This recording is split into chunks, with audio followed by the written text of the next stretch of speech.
John McMullen and Jody McDonald. Jody Mac for 365 guys. Tip of the hat as he heads out to the course of our buddy Nick Fierro. Gave us some good Eagle insight today. Johnny, following up from a couple of things we've already discussed here in hour number one about Nick Sirianni and his play calling and your belief, and it's probably pretty well founded, that it's a conscious decision for them not to be asking the quarterback to throw the ball on intermediary routes and specifically in the middle of the field where it does get a little bit more bunched and your accuracy needs to be even that much more pinpoint. And if it's not, the chances for turnovers increase significantly. And to the Eagles' credit, they have not had a turnover yet so far this year. So good on them for that. They also haven't caused a turnover on the defensive side either, which is not good since they made that a major point of emphasis during this offseason. But back to Sirianni and the quarterback. Do you think that the quarterback is lobbying for those type of plays? He says all the right things. Jalen Hurts, although he's just a second-year player and a first-time, full-time starter, handles himself tremendously well when he talks to the media, and he puts a very good spin and face on things. Do you think behind Eagle closed doors in the locker room, on the practice field, when you guys aren't allowed in there for your limited time to be able to see things, do you think he's lobbying and or checking down to throws that actually do have him throwing intermediate throws and over the middle, just in case he's reading the same thing that John McMullen is reading? Yeah, they don't think I throw the ball over the middle. They don't have confidence. They're running scared of me throwing it over the middle. Let me tell them I can throw it over the middle. Let me show them I can throw it over the middle. Yeah, I mean, I don't think so. To your direct question, Jody, I mean, Jalen's just going to, follow the game plan and do what he's told as a, second-year quarterback with 6 career starts. But I will say, and I think most of it is the game plan. Most of it is Nick Sirianni. There are a couple times you can watch the film and say, okay, the ball's not coming out on time. So that's an issue as well for the quarterback. Maybe there'll be a few more targets in those intermediate ranges, and the quarterback is not trusting what he sees, and then it comes down to either a safety net kind of drop off, or just running the football where he'll just pull it down and run. That's if you're dropping back the pass and you don't get the football out on time and it turns into a scramble, it might be a successful scramble. Jalen's been tremendously successful running the football. You never know what those numbers are going to look like. So I do think there is at least part on the quarterback as well, not trusting himself in those types of throws. So as always, it's a combination of things. It's a perfect storm of things. But I do think the vast majority is they don't game plan a lot of those throws to this point. Now, and I will say, to be fair, San Francisco was down 2 corners. They're starting 2 corners. You might go into that game thinking we got a chance to make some hay down the field. So I think that part of it made some sense. And Jalen does throw the football pretty well down the field outside the numbers. He's got a good feel for it. He hit a couple, he missed a couple. But overall, he's got a pretty good feel for it. So I think part of that made some sense. And as the sample size grows larger, we'll see. It'll probably come back to the mean a little bit. But overall, I think early in the season, I think it's fair to say that this coaching staff is trying to protect a young quarterback. And it's interesting. Here's the disconnect, Jody, between coaching staffs and personnel departments and GMs. The GM's got to think long term. The GM's got to think, is this our guy? Is this our guy for 22, 2023 and beyond? The coaching staff is just trying to win games. How's the best way to beat the Dallas Cowboys on Monday night? If that's not throwing the football over the middle, because the quarterback isn't comfortable throwing the football over the middle, you're not going to throw the football over the middle. It's difficult. It really is difficult. But when I look at this team, I say the number one, in my opinion, the number one thing they have to answer with this season is Jalen Hurts, the quarterback. So if Howie Roseman, typically you don't want this, if Howie Roseman needs to make that clear to Nick Sirianni, he's got to make that clear to Nick Sirianni. Right. If Nick is specifically saying, well, I need to win this week, and I don't think Jalen does as well, and I'm not going to ask him to do it because I'm trying to win the game. You're right. That shouldn't, while it's never can be completely removed from the thought line equation, there has to be more to the thought line equation. Follow up on something you said, and something a caller brought to my attention last night. I was actually kind of surprised by it when I was doing my show last night on WIP after the Phillies. He said, well, I already know Jalen Hurts isn't the quarterback of the future because all he does is run the football, quote unquote, which, of course, is a massive overstatement. But he did take off 10 times and run it 10 times on Sunday. And I answered off the top of my head. I'm going to go back and rewatch the game specifically for the plays when Jalen does take off and run. Several of them were certainly designed runs, RPOs, which you never keep the ball. You could get rid of the ball. The one was unbelievably lame down by the goaltend. I don't know if we even got into this yesterday. Was that the worst RPO you've ever seen in your life on third down by the goal line? You run it wide, and then both runners go wide? No, what you're trying to do with the RPO is make a defender make a decision as to which of the two of you are going to play. He fakes it and then follows the running back going wide on the play. That's got to be the worst design play the Eagles have run all year. Yeah, well, it wasn't a good series. Obviously, it wasn't a well-executed series of plays, so that's fair. But to your caller's point, I mean, Jalen's run it 17 times this year through 2 games. Leads the team in rushing, by the way.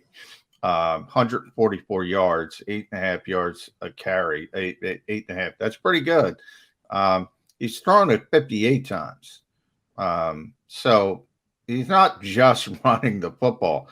And by the way, through 2 games, his passer rating is 108. Completion percentage is 67%, 67.2. Pro Football Focus still has him ranked as the second best quarterback in the NFL over 2 games. So if you want to do the advanced stats, it's not like he's playing poorly. I think they're limiting what he can do.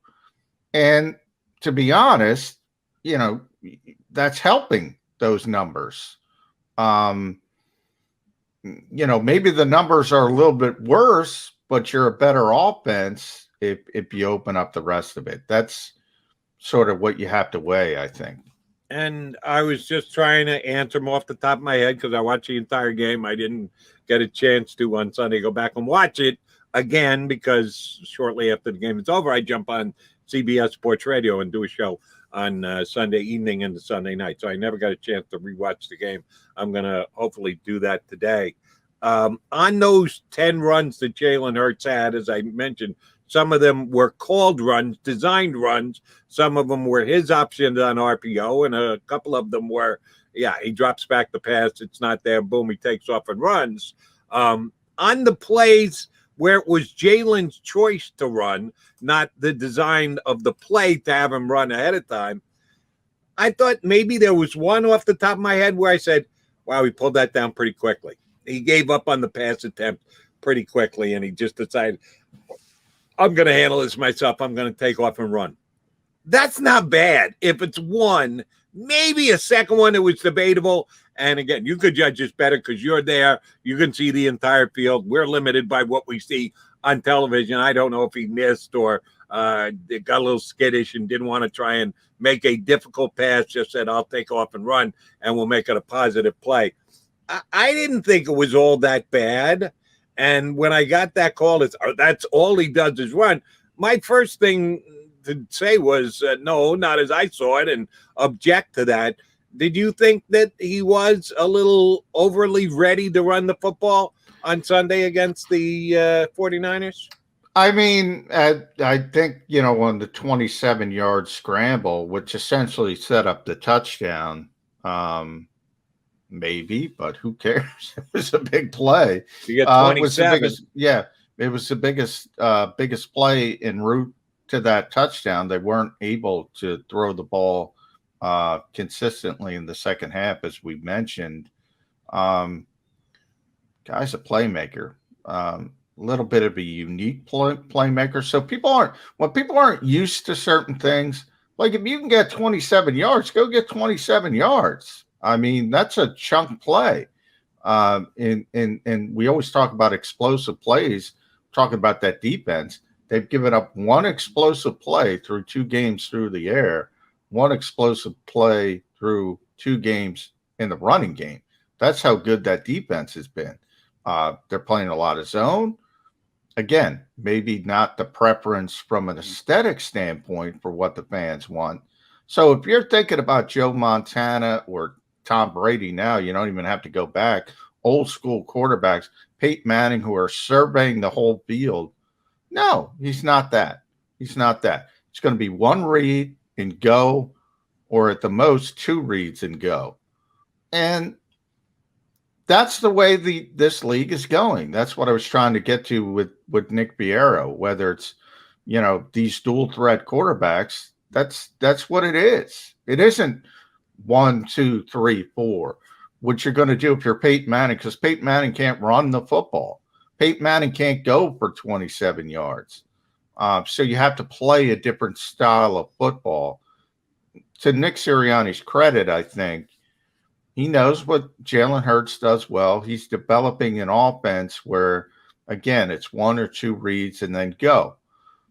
I have no problem with that.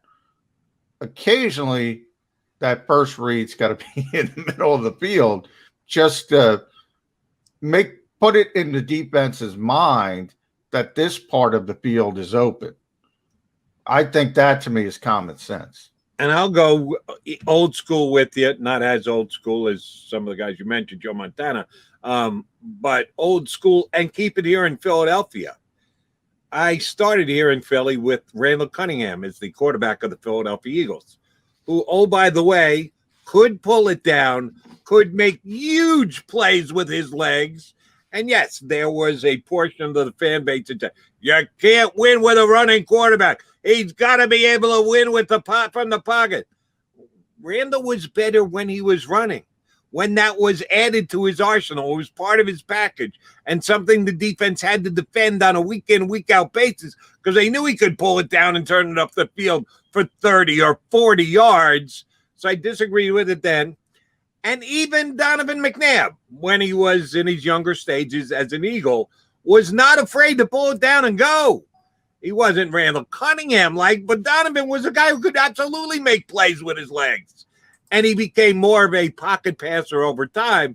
And that I think you could debate a little bit, which was better. If you demark Donovan's career as early years, the somewhat scrambling Donovan, to the later years, he basically sat in the pocket and either got it done or didn't Donovan, which was the better Donovan. I think there's a good debate that could be had between those two, but Jalen Hurts, if you are not having him run the football, I don't think you're giving yourself the best chance to win because that is a key part of his game. He is that good. And as you pointed out, second biggest play they had after the Watkins down the sidelines play with Jalen Hurts scrambling with the football. I think they need to keep that in as part of their game plan.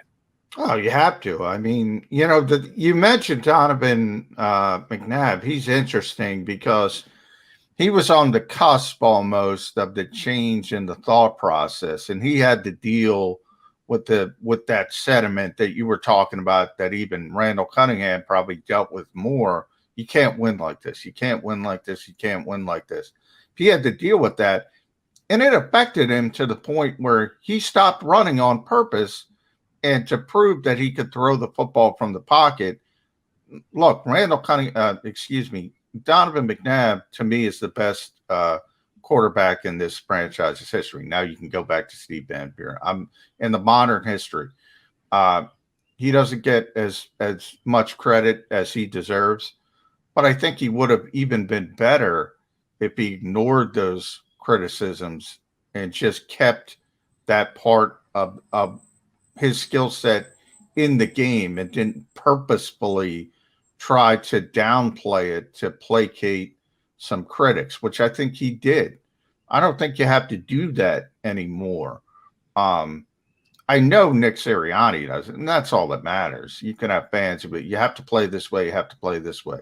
No, you could play a bunch of different ways. Look, Tom Brady proves he can play the old school way and still win as well.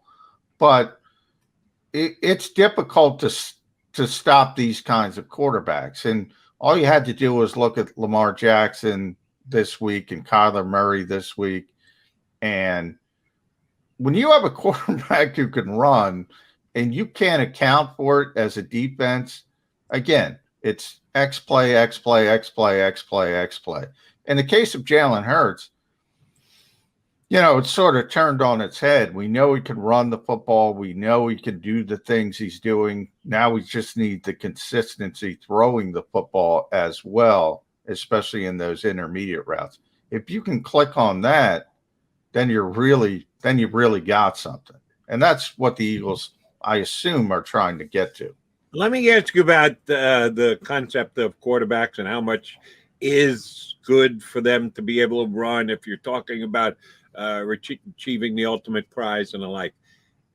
Patrick Mahomes is going to drive the bus more than anybody else. And yes, I know he got beat last year in the Super Bowl by that Brady guy.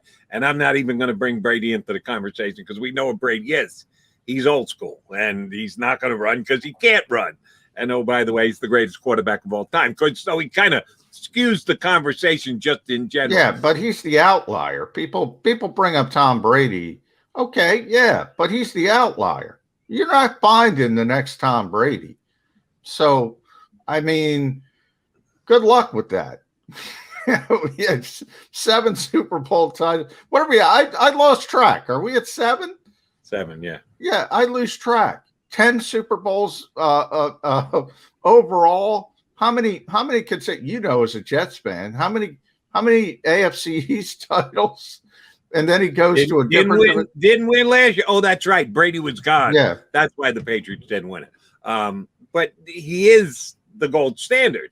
So if you're judging, what are we all trying to do? We're all trying to win the Super Bowl.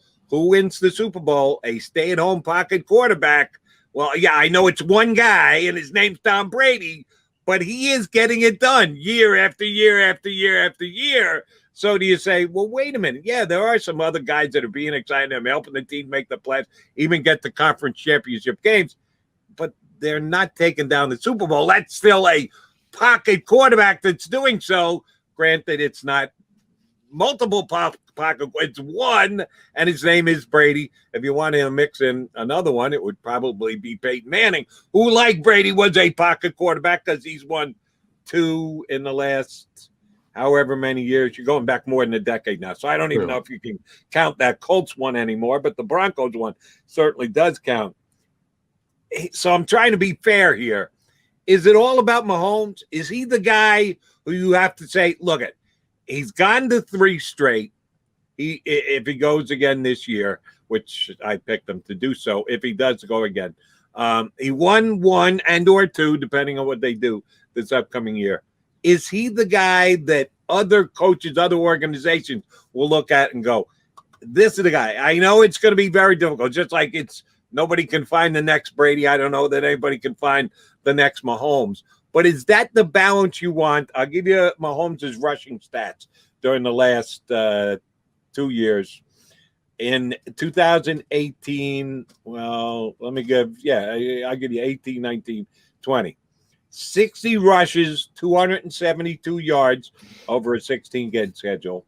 2019, 43 rushes, 218 yards over a 16-game schedule. And last year, 62 yards for 308 yards. He actually ran it more often last year than he ever did before, but his average per rush was a little bit down. Is he the guy?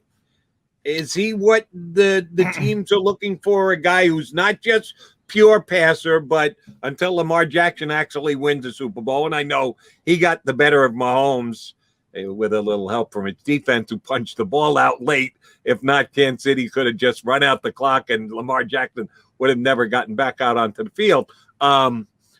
Is Mahomes the guy that everybody is targeting, his type of quarterback for their quarterback of the future?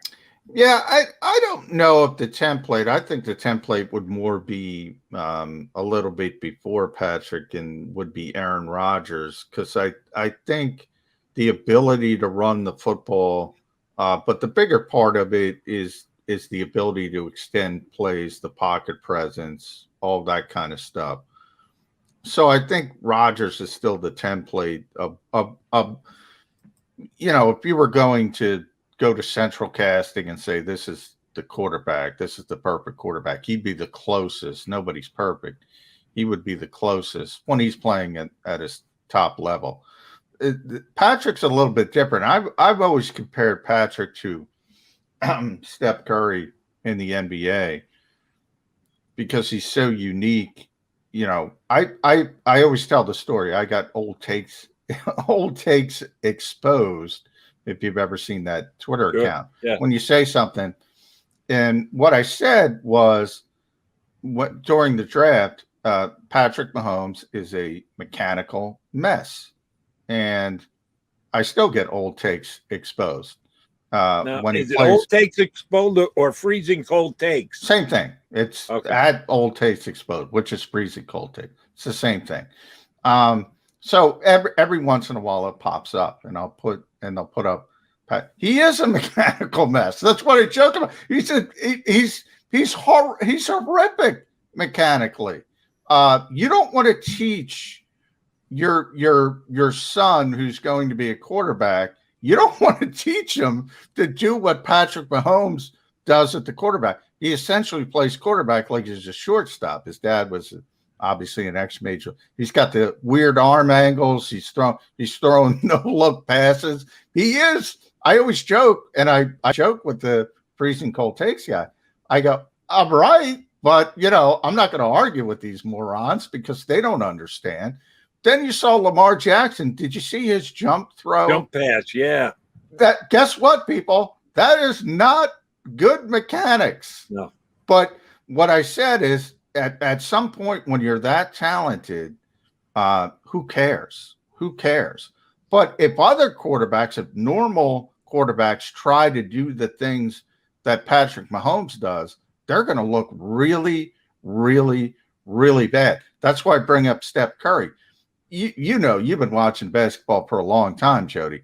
If you would take a 30-foot jump shot back in the old days, your coach might wring your neck and throw you off the floor and never play you again. With Steph Curry, that's a good shot. If he's open from 30, that's a good shot.